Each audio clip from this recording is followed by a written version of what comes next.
Assalamualaikum warahmatullahi wabarakatuh.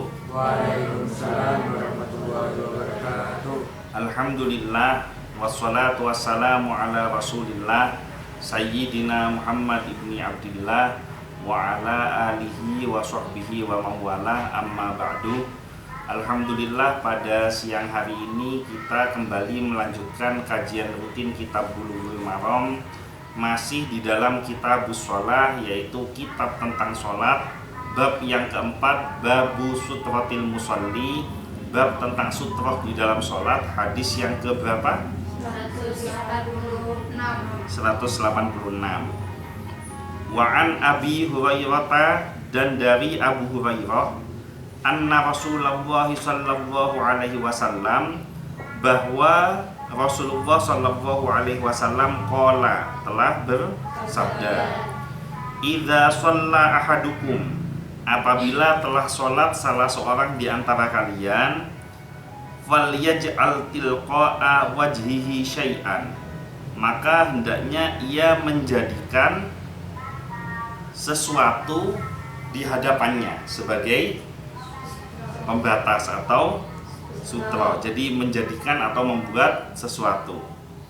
Fa'illam yajid, maka apabila dia tidak menemukan sesuatu untuk dijadikan sutra, falyansib ason, maka hendaknya ia menancapkan aso. Apa aso itu? Aso. Apa artinya aso? Ada yang tahu? Tongkat. Simak betul.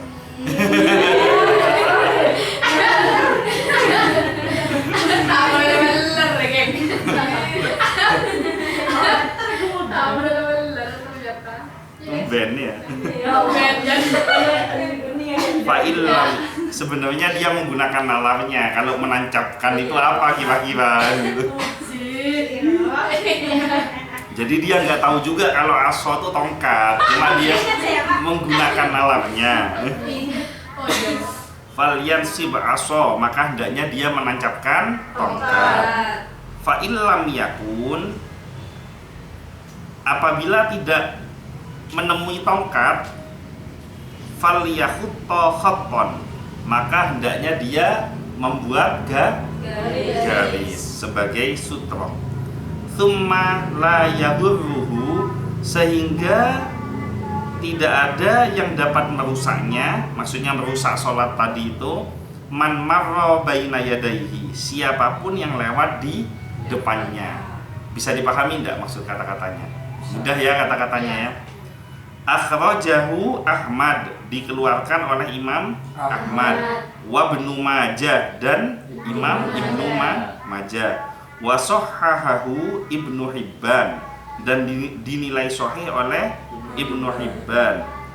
Walam yusib man za'ama annahu muttaribun, walam yusib, tidak benar, man za'ama, siapa yang meyakini atau menganggap. Jadi za'ama itu artinya meyakini, punya tekad. Jadi tekad, keyakinan itu namanya za'ama.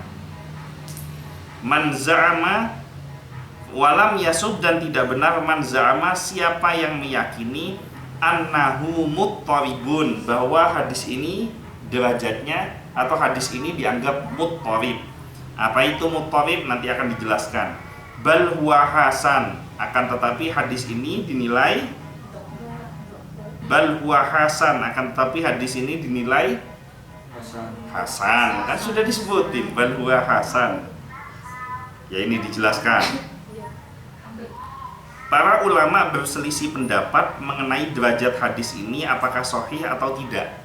Jadi kadang-kadang ada sebuah hadis yang ulama itu berbeda pendapat. Ada yang menganggap hadis ini sahih, ada yang menganggap hadis ini tidak sahih. Yang dikatakan kriteria sahih itu apa? Masih ingat? Banyak yang meriwayatkan. Kalau banyak yang meriwayatkan namanya mutawatir. Kalau sahih, Hadisnya luar. ya maksudnya bisa dikatakan sahih itu kenapa? Tidak ada Kriterianya tidak ada cacat di mananya? periwayatannya. Periwayatnya. Jadi periwayatnya itu tidak ada cacat, sehingga mulai dari yang disebutkan oleh perawi hadis sampai kepada sahabat yang disebutkan itu kan ada sanadnya, kan ada jalur periwayatan hadisnya. Nah, orang-orang yang meriwayatkan hadis ini tidak ada cacatnya. Seperti satu contoh, misalkan contohnya, kalau seandainya katakan saya yang ngomong dengan Faris yang ngomong, nah nilai bobot dipercayanya itu lebih tinggi siapa kalau ke anak-anak? Hah?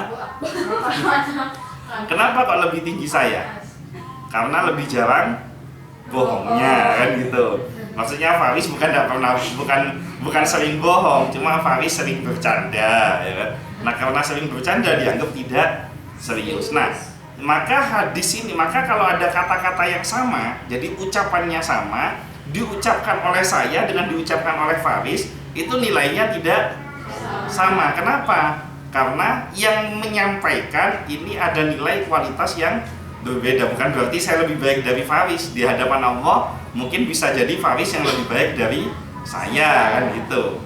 Nah, dikatakan sahih itu apabila periwayatnya itu punya kualitas sebagai seorang ulama yang meriwayatkan hadis. Salah satunya tidak ada cacat, artinya dia bukan orang yang suka bohong. Ketemu bohong satu kali aja, maka dia batal menjadi seorang periwayat hadis. Maka hadisnya tidak bisa dinilai sahih. Ketemu bohong satu kali aja, bahkan bohong yang sangat sederhana. Misalkan kamu makan bakso, baksonya nggak pedes, takut diampuni sama temennya, ngaku pedes. Nah, ngaku pedes itu kan bohong sederhana, benar. Tapi itu sudah tidak cocok untuk menjadi seorang periwayat hadis, dan hadisnya tidak bisa dikatakan sahih lagi karena dia sudah pernah bohong walaupun bohongnya kecil. Bahkan Imam Bukhari itu pernah mencatatkan sebuah hadis sahih. Beliau sudah yakin hadis ini sahih, hampir dicatatkan di dalam sebuah kitab. Nah, ternyata ulama yang meriwayatkan ini membajak sawah. Dia bawa sapi. Nah, di depan sapinya itu ada satu baknya ini kosong. Jadi ada timbanya ini kosong. Nah, ditanya sama Imam Bukhari, kenapa kamu kok bawa timba di depan sapi sementara di dalam timbanya kosong? Jawaban si ulama ini mengatakan bahwa supaya sapi saya menyangka bahwa di dalam timba ini ada rumputnya, sehingga dia mau makan. Nah, tapi sebenarnya di dalam timbanya tidak ada rumput. Jadi tujuannya supaya tidak narik sapi berat-berat, di timba itu dikasih timba yang biasa buat makan rumputnya tapi nggak ada isinya. Berarti ulama ini ngebohongi sapi, betul nggak? Nah, karena dia ngebohongi sapi, Imam Bukhari langsung buang hadisnya. Dia tidak mau hadisnya dimasukkan di dalam kitab beliau sebagai kitab Sahih Bukhari. Nah, artinya apa? Artinya bohong sama sapi saja sudah merubah status hadis. Apalagi dia rajin bohong. Itu satu, hadis dikatakan sahih. Yang kedua, periwayatnya ini adalah orang yang hafalannya kuat. Jadi kalau dia pelupa, maka dia tidak bisa dijadikan sandaran atau rujukan untuk mengambil hadis dari dirinya, karena ada potensi dia juga lupa dengan isi hadisnya. Itu dikatakan sahih. Paham ya? Sebagian ulama lagi melemahkan atau menyatakan dhaif hadis ini. Dhaif yaitu ada yang pernah ketahuan bohong atau salah satu periwayatnya pelupa. Ulama yang melemahkan hadis ini adalah Sufyan bin Uyainah. Ini dari kalangan tabi'in. Ad-Daruqutni menyatakan bahwa hadis ini la yasbut. Ada yang tahu la yasbut itu artinya apa? Sabata. Apa artinya sabata? Sabit. Apa? Hah? Ya arit kalau bahasa Indonesia, bahasa Arab tak la yasbut itu artinya tidak tetap, tidak kokoh atau tidak kuat. Jadi la yasbut tidak kuat. Imam Al-Iraqi, Imam Ibnu As-Shalah, Imam Ibnu Hazm, Imam Nawawi dan Imam Al-Baghawi adalah deretan ulama yang melemahkan hadis ini. Hadis ini dinyatakan sebagai muttarib. Apa itu hadis muttarib? Hadis muttarib adalah hadis yang diriwayatkan dengan bentuk yang bervariasi, yang sama-sama kuat. Secara jelas hadis muttarib adalah hadis yang diriwayatkan dengan riwayat yang saling bertentangan yang tidak mungkin dikompromikan antara riwayat-riwayat yang ada. Jadi maksudnya ada dua hadis atau beberapa hadis yang satu dengan lainnya ini ada pertentangan yang sangat kuat. Nah, ini namanya hadis muttarib. Jadi misalkan ada hadis yang membolehkan sutroh itu cukup pakai garis, sementara ada hadis yang mewajibkan sutroh itu harus benar-benar pakai tanda yang ditancapkan. Nah, maka ini kan bertentangan. Nah, bertentangan itulah yang disebut muttarib. Walaupun besok ditanya lagi lupa, saya jelaskan tetap. Secara jelas, hadis muttarib adalah hadis yang diriwayatkan dengan riwayat yang saling bertentangan, yang tidak mungkin dikompromikan antara riwayat-riwayat yang ada. Bahkan pertentangan yang ada adalah antara riwayat yang sama-sama kuat dan tidak mungkin dikuatkan riwayat yang ada satu dan lainnya dengan jalan tarjih atau penguatan. Maksudnya gini, kadang-kadang ada hadis yang hadis itu masih ambigu. Tahu nggak ambigu? Ambigu itu masih kesimpulannya belum jelas. Nah, ada hadis yang menguatkan hadis yang ambigu ini. Paham ya? Nah, tapi ada hadis yang benar-benar antara yang satu dengan yang lainnya saling mendukung, saling menunjang antara yang satu dengan yang lainnya. Maka seperti contoh masalah sutroh di dalam sholat, diterangkan bahwa ada perintahnya, ada hadis yang memerintahkan untuk membuat sutroh. Kemudian ada hadis yang menjelaskan hukuman ketika orang tidak mau menggunakan sutroh. Kemudian ada hadis yang menjelaskan hukuman bagi orang yang melewati orang yang sholat, bukan hukuman yang tidak mau pakai sutroh. Jadi di satu sisi ada perintah menggunakan sutroh, di sisi lain ada riwayat yang menerangkan orang yang melewati orang sholat itu ada hukumannya, ada dosanya. Nah, ini namanya hadis yang saling menguatkan, mendukung. Jadi ada nyambung antara yang satu dengan yang lainnya. Tapi ada yang nggak nyambung, sama sekali nggak nyambung. Nah, itu namanya muttarib. Ini memang agak berat pembahasannya, makanya langsung nunduk semua, teler semua. Tadim. Hah? Iya, ta'zim. Kita bit celananya basah. Tedung ngajail. Ulama yang mensahihkan hadis ini, nah ini ada ulama yang mengatakan hadis ini sahih, yaitu Ibnu Huzaimah, Ibnu Hibban, Ibnu Abdil Bar, Imam Ahmad, Ali bin Al-Madini, Abdul Haq Al-Ishbili, dan Al-Baihaqi. Al-Hafidh Ibnu Hajar sendiri, jadi yang menyusun kitab Bulughul Maram, menyatakan hadis ini hasan. Ada juga sanggahan dari Ibnu Hajar dan ulama lainnya terhadap mereka yang menyatakan hadis ini bermasalah. Syekh Abdullah Al-Fauzan, saya baca aja udah, saya jelasin juga ngantuk semua. Syekh Abdullah Al-Fauzan menyatakan bahwa hadis ini dhaif. Argumen dari ulama yang menyatakan hadis ini sahih tidaklah kuat dalam menyanggah kritikan hadis ini sebagai hadis muttarib.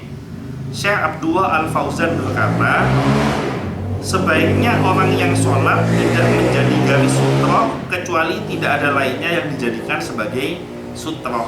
Hadis ini sejatinya diamalkan karena ketidakmampuan mendapatkan sutroh lainnya yang pantas. Sesuai dengan firman Allah, fattaqullaha mastata'tum, maka bertakwalah kamu kepada Allah menurut kesanggupanmu. Jadi kenapa kok dikatakan hadis ini muttarib atau tidak kuat, saya jelaskan juga akhirnya. Karena fenomena yang terjadi sekarang dengan isi hadisnya sudah mulai bertentangan. Isi hadisnya kan gunakan sesuatu untuk menjadi sutroh. Kalau tidak nemu maka tancapkan tongkat. Kalau tidak nemu maka buatlah garis. Sekarang faktanya mayoritas umat Islam langsung bikin garis atau ada usaha untuk membuat sutroh yang lain. Langsung buat garis. Mana ada orang Islam zaman sekarang bahkan di masjid yang besar dengan sengaja membawa sesuatu untuk dijadikan sutroh, entah itu kayu atau apapun, kan nggak ada. Rata-rata langsung garis atau sajadah. Nah, sehingga ini terjadi pertentangan gitu. Nah, berarti hadis ini dengan pengamalan mayoritas ulama itu terjadi muttarib, terjadi pertentangan. Kenapa? Karena ulama punya dasar rujukan hadis yang lain juga yang dinilai juga sahih. Oleh karenanya Imam Nawawi rahimahullah berkata, wal mukhtaru istibabul khatti, pendapat terpilih memakai garis sebagai sutroh itu masih disunnahkan. Jadi menurut Imam Nawawi ya, kita kan ikut Imam Nawawi toh. Imam Nawawi ini mazhab Syafi'i. Jadi Imam Nawawi itu mengatakan menggunakan garis di masjid, entah itu karpet, entah itu isolasi atau apapun, itu masih dinilai sunnah. Li'annahu wa illam yasbitul hadis, walaupun hadisnya tidak sahih. Fafihi tahsilu harimun lil musalli, sebenarnya garis sudah melindungi orang yang sedang sholat. Jadi tujuan garis itu kan untuk melindungi orang yang sudah sholat. Maka melindungi orang yang sudah sholat supaya tidak dilewati orang lain itu hukumnya sunnah. Itu referensinya ada di dalam kitab Minhahul Alam fi Syarhi Bulughil Maram. Apa nama kitabnya? Bulughil Maram. Langsung kala konco. Minhahul Alam fi Syarhi Bulughil Maram.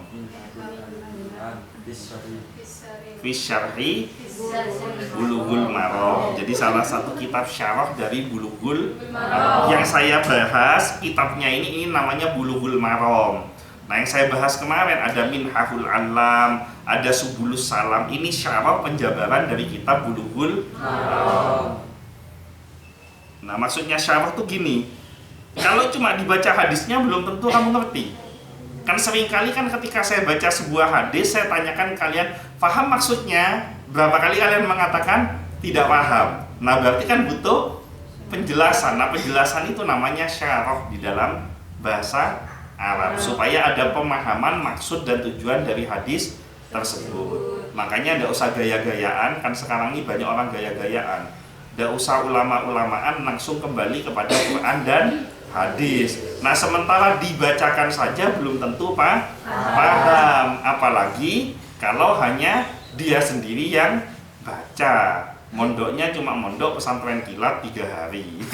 Habis gitu menganggap semuanya harus kembali pada Quran dan hadis, tidak usah pakai pendapat ulama. Sementara hadisnya sendiri, dia baca kitab hadis, yang membukukan kitab hadis adalah ulama, tapi dia tidak mau pakai ulama. Ini kan tidak waras. Nah, garis di sini, nah ini dengerin ya, menurut kitab Al-Majmu' ini. Garis di sini bisa dianalogikan atau dikiaskan. Tahu kias? Dalam pelajaran usul fikih, tahu ke usul fikih kamu? Dalam pelajaran usul fikih itu menentukan hukum itu kan ada 4 tingkatan. Al-Quran, As-Sunnah, Ijma', Qiyas. Al-Quran itu semua rujukan agama, sumbernya, dalilnya ada di dalam Al-Quran sebagai kalamullah.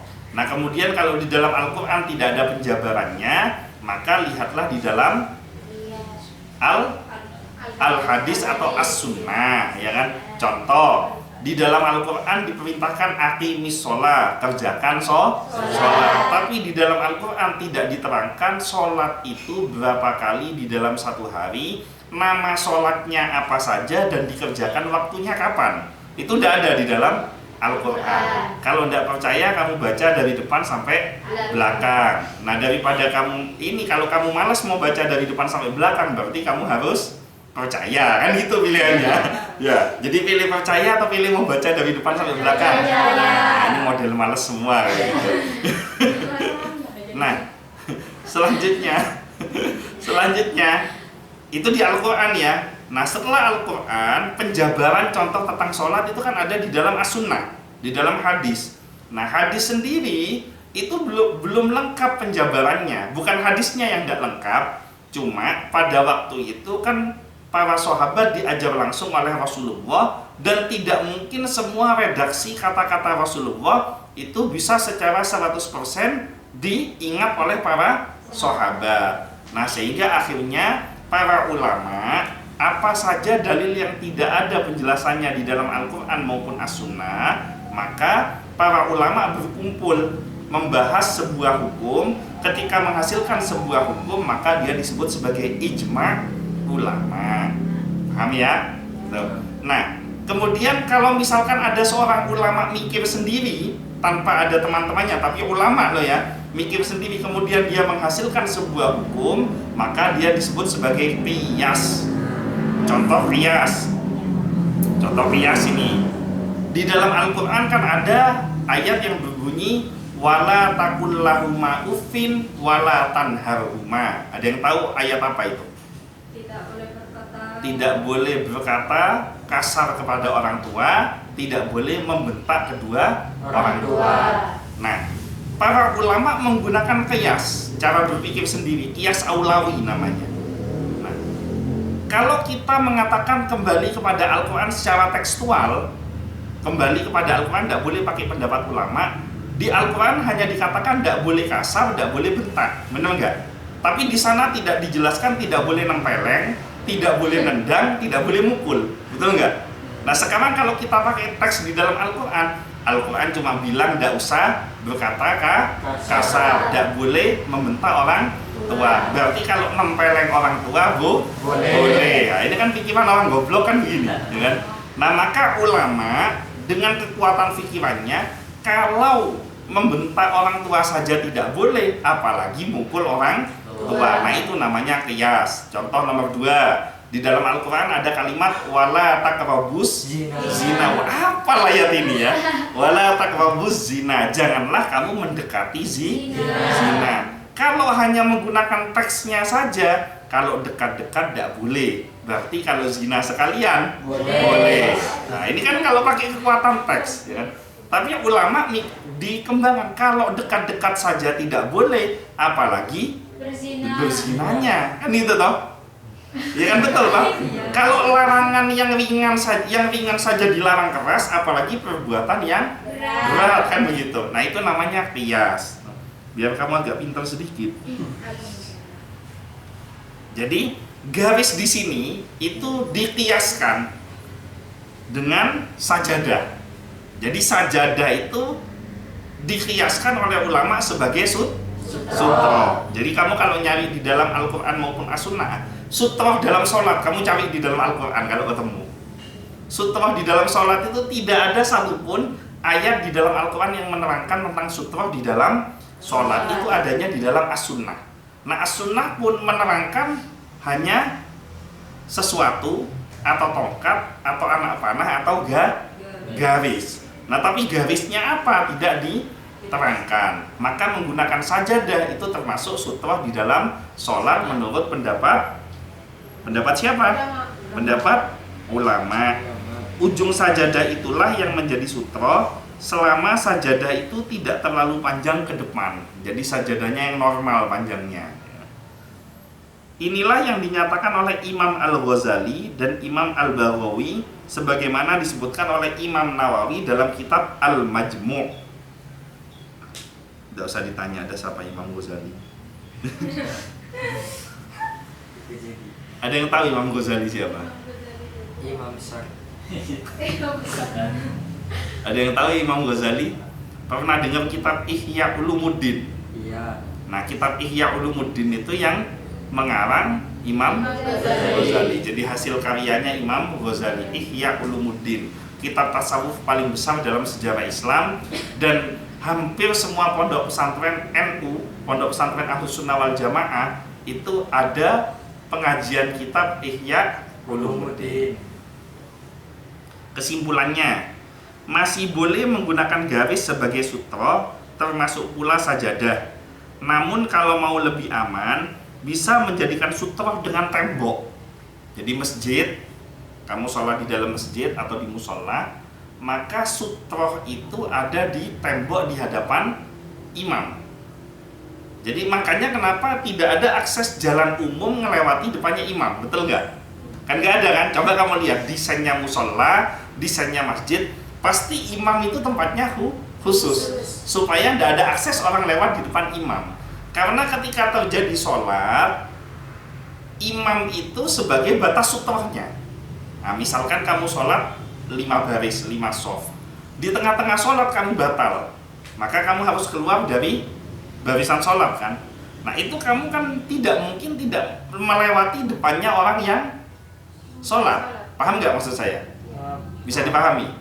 Hah? Ini kayak orang bingung semua kan? Paham ya? Jadi kamu sholat ada 5 shaf, kamu batal sholatnya. Keluar nggak dari barisan sholat? Keluar ya. Bisa nggak kamu keluar dari barisan sholat tanpa melewati depannya orang sholat? Tidak. Nggak bisa. Kenapa? Karena kamu lagi jamaah. Apalagi kamu posisi umpama di tengah-tengah, pasti kamu akan melewati depannya orang sholat. Nah itu menurut ulama dikatakan tidak melewati sutroh. Kenapa? Karena batas sutrohnya itu adalah tembok di depan imam. Karena gimana caranya kamu nggak melewati barisan orang sholat ketika kamu batal sholat dalam jamaah? Jadi lewat di situ itu tidak masuk kategori melewati depan orang sholat. Paham ya? Paham. Jadi bisa, kalau mau lebih aman bisa menjadikan sutroh dengan tembok, tiang, dan semacamnya yang lebih tinggi. Misalnya menggunakan sutroh setinggi 30 cm seperti apa? Iya. Seperti apa? Kita bahas kemarin. Tokat. Mukhiratir. Apa itu mukhiratir rohli? Sandaran, tempat ikatan hewan. Bisa dari tiang atau kayu sandaran di belakang kendaraannya atau tunggangannya sebagai ikatan untuk kendaraan. Ya, ikat kendaraan hewan maksudnya. Kalau mobil sama sepeda motor kan tidak perlu diikat di tiang. Atau bisa lebih rendah dari itu seperti ukuran anak panah. Anak panah. Kalau ukuran anak kecil dijadikan sutroh. Ya. Ada pertanyaan sampai sini? Gak ada. Kalau dilihat dari tanda-tandanya memang dari awal saya yakin tidak ada. Ya memang begitu, kita kalau ngaji hadis itu kadang-kadang hadis itu ada yang rasanya seperti mengasihkan. Karena itu sesuatu yang sifatnya keseharian yang kamu alami, sehingga akhirnya kamu merasa asik. Kayak contoh kemarin kan lebih mengasihkan. Iya. Nah ada hadis yang itu nggak mengasihkan sama sekali. Kenapa kok hadis itu nggak mengasihkan? Bukan hadisnya yang nggak mengasihkan, kamunya yang asing mendengar kata-kata tersebut. Jadi ngaji tentang derajat hadis, ngaji tentang jenis hadis, ngaji tentang penentuan-penentuan hukum, ngomong tentang usul fikih, ngomong tentang Quran, Sunnah, Ijma, Qiyas, itu kan asing buat kamu. Nah asingnya inilah yang membuat kamu menjadi bosan. Tapi walaupun kamu bosan, kamu tetap dapat pahala. Dan seberat-beratnya kamu bosan ngaji, lebih berat menjelaskan ilmu kepada orang yang sedang bosan. Coba kamu ngomong di depan, semuanya bosan gitu. Sakti kamu kalau bisa semangat. Ya mungkin itu saja. Mudah-mudahan semuanya diselamatkan, diberikan panjang umur, diberikan kesehatan, diberikan rezeki yang banyak dan barokah, dan mudah-mudahan semuanya mendapatkan syafaat dari Nabi Muhammad SAW. Al-Fatihah.